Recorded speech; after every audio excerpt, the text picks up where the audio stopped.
네, 안녕하세요. 평안히 쉬셨습니까? 하나님 오늘도 우리에게 좋은 날 허락해 주셨습니다. 오늘 하루 온종일 주님을 의식하고 주님이 내 옆에 계시다는 사실을 기억하고 주님과 동행하는 좋은 하루 되시기를 축복합니다. 오늘은 레위기 25장 10절 말씀입니다. 너희는 50년째 해를 거룩하게 하여 그 땅에 있는 모든 주민을 위하여 자유를 공포하라. 이 해는 너희에게 희년이니 너희는 각각 자기의 소유지로 돌아가며 각각 자기의 가족에게로 돌아갈지며. 아멘. 하나님께서 이스라엘 백성들에게 굉장히 독특한 두 가지 제도를 주셨죠.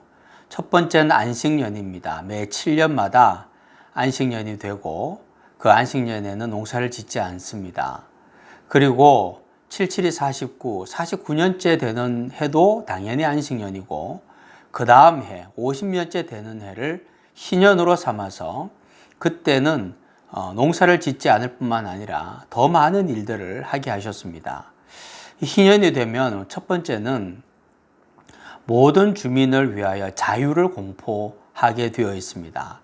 예를 들어서 먹을 것이 없고 또 돈이 없고 그래서 자기 몸을 팔아서 남의 집에 종으로 들어가는 사람이 있다고 해도 희년이 되면 그 사람은 자유를 얻게 되는 거죠. 자기 집으로 돌아가게 되는 것입니다. 마치 이스라엘 백성들이 애굽에서 종으로 살았지만 하나님께서 그들을 자유케 하신 것과 마찬가지다, 이렇게 보시면 되겠습니다. 그리고 또 한 가지는 땅을 팔았을 경우에도 희년이 되면 그 땅을 원래 주인에게로 다 돌려준다는 사실입니다. 당연히 처음에 땅을 팔 때 희년이 얼마나 남았는지를 계산을 해서 땅값을 이제 정하게 되는 거죠. 이 희년은 이 내용을 읽다가 보면 우리에게는 굉장히 큰 도전이 됩니다. 오늘날 우리는 예수 그리스도로 인하여서 예수 그리스도를 믿기만 하면 구원받는 하나님의 백성이 되어서 하나님의 백성으로 오늘도 우리가 살아가고 있지 않습니까? 하나님의 백성으로 사는 우리에게 이 희년은 크게 두 가지 도전을 줍니다. 첫 번째는 이 희년은 낙오한 사람들, 실패한 사람들을 반드시 회복시켜야 한다는 거예요. 땅을 판 사람들에게는 땅을 돌려주고, 그리고 종으로 자기 몸을 판 사람에게는 자유를 주고, 그래서 그 사람을 회복시키는 것을 이야기하는 것이고, 그리고 안식년과 희년이 겹쳐서 2년 동안 계속해서 농사를 짓지 못하지만 하나님께서 먹여주실 것을 전적으로 신뢰하고 농사를 짓지 않는 것. 오늘날 우리가 예수 그리스도를 믿는 사람으로서도 이런 도전이 분명히 있죠. 전적으로 하나님을 내가 신뢰하고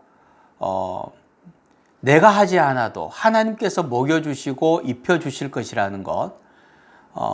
내가 그렇게 애쓰고 아등바등하고 싸우고 그렇게 하지 않아도 반드시 하나님은 나를 살리실 것이라는 것.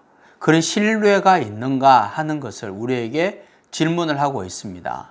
그리고 또 한 가지, 하나님께서 우리에게 구원의 은혜를 주신 것은 또한 이웃을 사랑하고 돌보라는 것이고, 실패한 사람들, 낙오한 사람들을 회복시키라는 그 뜻이 담겨 있다고 말을 할 수 있는 거죠. 문제는 이 희년 제도가 성경에는 레위기에 나와 있는 그대로 희년을 실천했다는 기록을 찾아볼 수가 없다는 겁니다. 과연 정말 이 희년 제도 그대로 실천을 했는지 안 했는지, 그래서 지금도 학자들 간에는 이견이 많이 있습니다. 그만큼 지키기가 어려웠을 것이다 라는 주장이 힘을 얻고 있는 거죠. 여러분, 우리가 예수 그리스도를 믿는 사람으로 살아갈 때 우리는 사실 매년 매 순간이 희년이 되어야 합니다. 하나님의 은혜를 받은 자로서 나에게 도움을 요청하는 사람을 도와주고, 실패하고 낙오한 사람들을 도와주는 그 사랑이 분명히 있어야 되고, 또 전적으로 하나님을 신뢰하고 하나님께서 나를 가장 좋은 길로, 복된 길로 인도하실 거라는 그 믿음을 가지고 우리가 살아가야 하는 거죠. 거룩한 하나님의 백성입니다. 하나님에 대한 신뢰와 이웃을 향한 자비를 이루어내어서 우리 삶에 하나님이 주시는 희년이 꼭 성취될 수 있기를 축복합니다. 하나님, 신약의 시대를 살지만 우리에게도 이 희년은 너무나도 큰 도전을 줍니다. 더욱더 하나님을 신뢰할 수 있는가? 그리고 이웃을 더욱더 사랑할 수 있는가? 하나님을 더욱더 신뢰하고 이웃을 더욱더 사랑함으로 우리의 삶의 희년이 선포되어지게 역사하여 주옵소서. 예수님의 이름으로 기도하옵나이다. 아멘.